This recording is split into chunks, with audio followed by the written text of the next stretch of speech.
Hello everyone, I'm Sharpedo43 once again, bringing you all another Wi-Fi battle. My opponent for this battle is going to be TheKillerNacho once again, aka the Snack. And this is going to be an NU battle. I wanted to try out this team a little bit more, that's why I challenged him to an NU battle. It's been a while since we last battled because I just have not been able to be on his streams nowadays because I'm always working on the weekends now, which is kind of annoying, but yeah, it is how it is. But I finally got the opportunity to battle him this weekend because it was Sunday. And usually on Sundays is when I'm most likely to not have work, because on Saturdays I actually still have work, believe it or not. So yeah, I finally got to battle him and I challenged him to an NU battle. This is the team I'm going to be using, the same one that I used against Argon in the last battle. I don't know how he does in the NU tier, but I know that he does take NU battle, so I was like, okay, how will I do against the Snack with this team? I did terribly against Argon, and it was mostly because the team that he was using was almost identical to mine, with 4 mons being the same. I really just felt like it was a mirror match. And let me tell you, I don't know if you people even know this, but I'm terrible at mirror matches.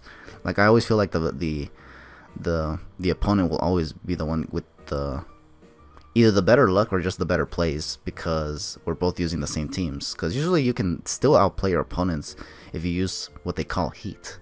But if you're using the same stuff that the other opponent is using, there's a very good chance they'll know what you're doing and they can predict you more better if they are good at predicting and whatnot, you know, all that stuff. But anyways, yeah, this is going to be the battle. This is going to be an interesting one, in my opinion. I don't know about the Snack, but this was definitely an interesting battle.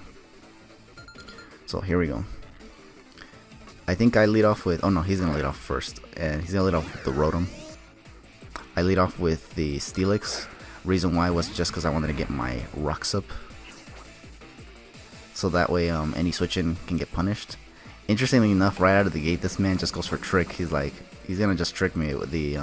choice scarf that he has on this Rotom, taking my leftovers away. I just went for Stealth Rocks, and that was kind of all I wanted with the Steelix, so I just decided to, yeah, that's fine, honestly. It's kind of annoying, but it's fine, like, I don't really care. He's gonna switch out though, and I think here, yeah, and he's gonna go into Blastoise, and I think I ended up switching into, I think, Sceptile here? I don't remember. This battle happened a while ago, but yeah. Okay, so yeah, it's gonna be against, or I'm gonna send out Sceptile here. And I think what I try to do here is just go straight for the Leaf Storm, because even though I know I'm going to get dropped down to -2 after this Leaf Storm, I'm going to do a lot of damage, and something's going to go down if he decides to stay in with this Blastoise, which is exactly what happens here. So the Blastoise goes down. Now he's forced to send in Dodrio.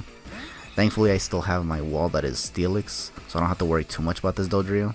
I could just take a hit and then proceed to go for a Heavy Slam, or Garble, I think was the move on this Steelix. Yeah, I think it was Garble. Yeah, I had Garble, which if he stays in and just continues to Brave Bird like he stayed in on the Sceptile with Leaf Storm, then yeah, he's not gonna have a good time in all honesty. So here, yeah, he's gonna go for Brave Bird. It does quite an amount, which makes me wonder if it's banded or not, because I think this is a defensive Steelix. But either way, he's gonna switch out now. Yeah, he does switch out too, so it's like, if he had like something for Steelix, unless they don't carry anything for Steelix, but I don't know. So he's gonna switch in the Marowak right here. I hard switch in the Slowbro. I think this was a double switch, and I just got the poor end of it. He goes for Stealth Rocks, which is, it's kind of annoying, but I'm just gonna go for Toxic, because I was predicting him to want to switch out, because I didn't think he'd want to stay in on a freaking Slowbro. So here I just go for Scald, because I literally have no reason not to go for Scald. He ends up staying in because, I don't know, I guess he wanted to knock off the item on Slowbro to make sure I don't have any item, but interestingly enough, this Slowbro has the Cobra Berry. So I was like, yeah, that's cool. And so I get to Scald this thing, and I do think this is actually going to take it out, actually, the Marowak. Yeah, it does take it out, which is actually, it's kind of crazy, because I've always viewed Marowaks as very, very bulky, that a defensive Slowbro taking it out with a Scald was kind of surprising to me at the time, in all honesty. So he's now going to send out the, what's it called, Rotom here. And I'm just going to hard switch in the Sceptile. If he goes for Volt Switch, that's fine, but I'm just going to be in a good position, because he'd be forced to send in the Dodrio if he wants to take out the Sceptile, which I could just switch into the Steelix that I still have in the back of my team. What he's going to do here is Volt Switch into Licky Licky, and this is fine with me. What I wanted to do right here now was just see if I can hit this Focus Blast, and I wanted to see how much would it do if boosted by Choice Specs, because this Sceptile is in fact Choice Specs. So this Focus Blast, after Choice Specs and being super effective on Licky Licky, was thankfully enough to take it. Take it out, yeah. Because I thought that the Licky would be able to take it at least once and then hit me with a Blizzard or Fire Blast or something. So thankfully that wasn't the case and I was able to take it out in one shot. However, now he goes into Gallade and that resists Focus Blast. And because I'm Choice Specs, I have to switch out. I decided to send in Steelix here to see what he wants to do. He ends up going for Bulk Up, so I was like, ooh. So as a result here, now I think I just go for the Roar. I think. I don't remember if I do or not. But I do think I go for the Roar. Because I anticipated him to go for another Bulk Up. Because he thought I'd probably want to switch out now that I saw that he had Bulk Up. But no, I just decided to take a hit if I could. And if not, Steelix just goes down. He went for another Bulk Up like I said. And as a result, this lets me get a Roar off. Which causes him to get phased into Rotom. Now this is not a good matchup for the Rotom. Because Steelix kind of can take a few hits from this Rotom. But it all just depends on what he wants to do. I think here I stayed and just kept going for more Roars. I think the reason why was just because I wanted to cripple a lot of his team with rocks. Although in all honesty, I feel like I could have just gone for the Gyro Ball there.